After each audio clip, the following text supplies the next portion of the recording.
A week from next Thursday, I'm starting something brand new. It's called the Denver Startup Forum. This is different than the Idea Cafe. The Denver Startup Forum is a meeting ground for people that are trying to be helpful to people that are starting new businesses. I'm inviting all the Chamber of Commerces to come. I'm inviting the universities that have entrepreneurship programs, the BARD program at the University of Colorado. They're all getting invitations. SCORE, the Service Corps of Retired Executives, the SBA, the government programs in Denver that are set up to help the new entrepreneurs. We invite them all to come so that this will become a meeting ground for people who are trying to be helpful to the new entrepreneur so that we can exchange ideas and information. So how does the new entrepreneur get a hold of all of these other people that are willing to help? Well, it's too complicated to talk about right now. But my advice to you is to come to the Denver Idea Cafe. And that's a first step. And the Denver Startup Forum is going to be developing more access to these things because it is a problem right now. Access to this good information is hard to come by. And everybody's trying to figure out a way to do it. And we think that maybe just a little free group meeting here in Denver can be more powerful than the think tanks that are turning their attention to this. Because there's a lot of misinformation out there about startup. Businesses do not start the way that we're generally told. I say I'm a recovered MBA because a lot of what I learned at graduate business school I've had to overcome to be truly helpful to people that are starting something new. So between now and next spring, I'm going to have my work cut out for me. I'm going to be working hard to help people start new businesses. If that's you, I'd love to have you give me a phone call, johnwren.com, and it comes right up, or maybe at the Denver Idea Cafe one Friday afternoon. So those are some things on my mind. And the Facebook, I'm also on Facebook. If you'll ask me to be your Facebook friend, I'll certainly do that. And I think there's a positive side to Facebook that we're actually going to see things radically change for the better in this country. I'm not one of these naysayers and the negative people.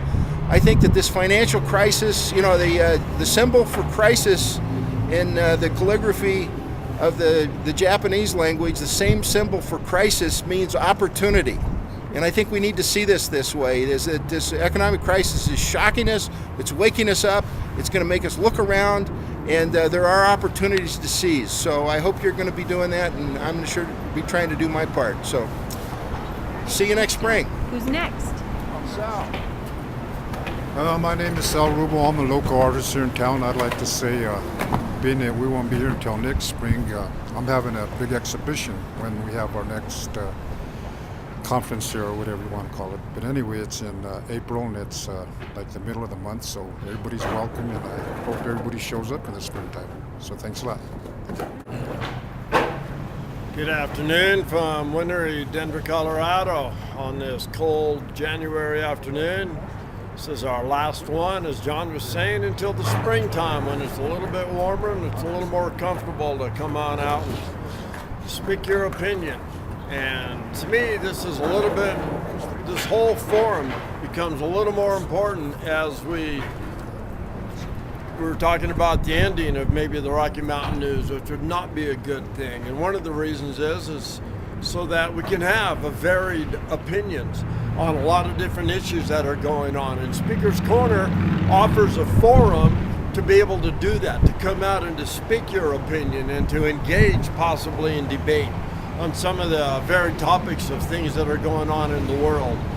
Come spring, we'll have had, it'll be pretty close to Obama's 100 days. And we'll have an opinion on that to see how abomination is affecting the USA and the world at large. Hey, let's not be negative. Oh, I'm not negative. I'm just saying we're going to see how Mr. Obama and his abomination begins to see. We'll see. Come back on March 22, I believe that's the first Sunday of spring, and we'll see how he's doing. We'll give him a little report card. I thought you said last week we need to pray for him. We do need to pray for him, there's no doubt. Another topic of prayer. The scriptures tell us to pray for the peace of Jerusalem. Never, ever has that been so important as in this day with the conflict going on in the land of Israel and the war going on in Gaza. And we need to be totally praying because as it enters its third week into conflict, there's a lot of talk of Iran becoming involved. They're sending a ship over to send in supplies. And so Israel is going to be putting in quite the predicament to allow them in or to resist them. Egypt, Saudi Arabia are being put on pressure by the Arab world to find out where they stand on the issue, and this is all going to get very, very serious. We really need to pray for Mr. Obama as he enters office, and he has this tremendous problem over there to figure out what he's going to be doing and his advisors on this. So I urge you all who believe in the power of prayer to be obedient to what the scripture says and pray for the peace of Jerusalem. And change is coming.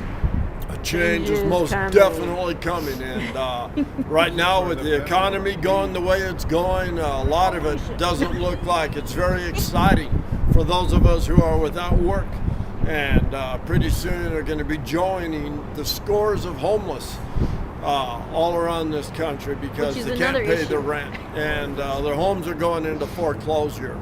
So there's a lot of thoughts on homelessness. There's some good articles in the paper today about some of the solutions. There's even a coalition of people renting out to people just getting out of prison and giving them a place to stay. And that's a good thing because these guys, they don't have any jobs, they don't have any income, and they need a leg up to come out and to start being contributing members of society.